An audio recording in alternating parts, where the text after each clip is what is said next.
Hey guys, welcome to Joseph in Crypto. I want to go over the top 3 mistakes that I've made through going through this cryptocurrency journey.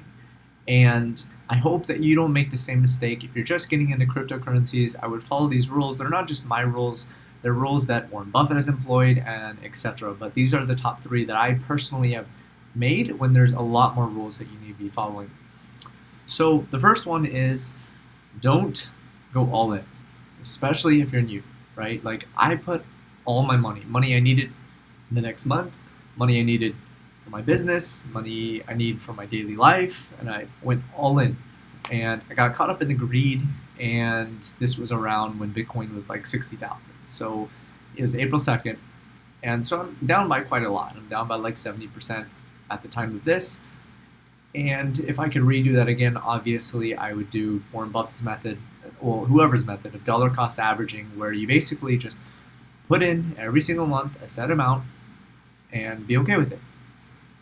The second biggest mistake I made was emotional trading, and this one really caught me by surprise because I'm an entrepreneur and I've been able to get through this whole journey of entrepreneurship with learning how to control my emotions, and yet I'm horrible at it still. And your ego tells you that you're good at it, and then you end up still emotionally trading. So what does this mean for you? This means, one, don't put in enough money that's going to make you emotional, right? Because if you already do that, you're already emotional. The other thing is, don't get tied to a coin. This goes in the same with the entrepreneurial world. If you fall in love with your product and then you keep selling it because you're so in love with it, you're like, I'm going to make this work, I'm going to make this work, and it doesn't. And in the same way, like, don't fall in love with a coin. Like, if the coin is going down and it's a losing trade, cut it, and move it to a coin that maybe you believe will go up or has solid fundamentals or is a solid coin and not an absolute bad coin. So don't do emotional trading. That ties into both. Don't put in more than you can invest that you're willing to lose.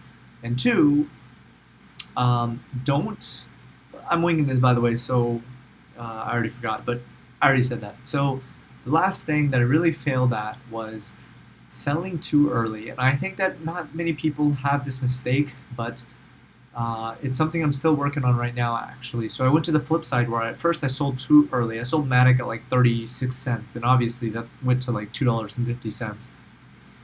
And I put in a few $1,000s into it. But I sold it at like a 10% profit, which was 0.36, and I think I bought it at like 0.33 or something like that. But then I went to the flip side where I just held on to coins. So there was a coin that did 120% on me, and it was a big gamble. I went crazy money into this coin, and it did 120%. And I think greed just hit me. And looking back, I'm like, that was some serious money. Like, why did I not pull out? So now I'm working on, hey, how do I get good entries, and how do I look for how do I strategize my exits, mixed in with my feeling of where the market goes. But anyway, I hope y'all don't make these mistakes. These are 3 mistakes that really cost me quite a lot of money and are the reason why I'm down by so much. If I had just done that risky trade, obviously hindsight, I would have been up by a lot. But I hope y'all don't make this mistake, and I wish y'all the best with trading.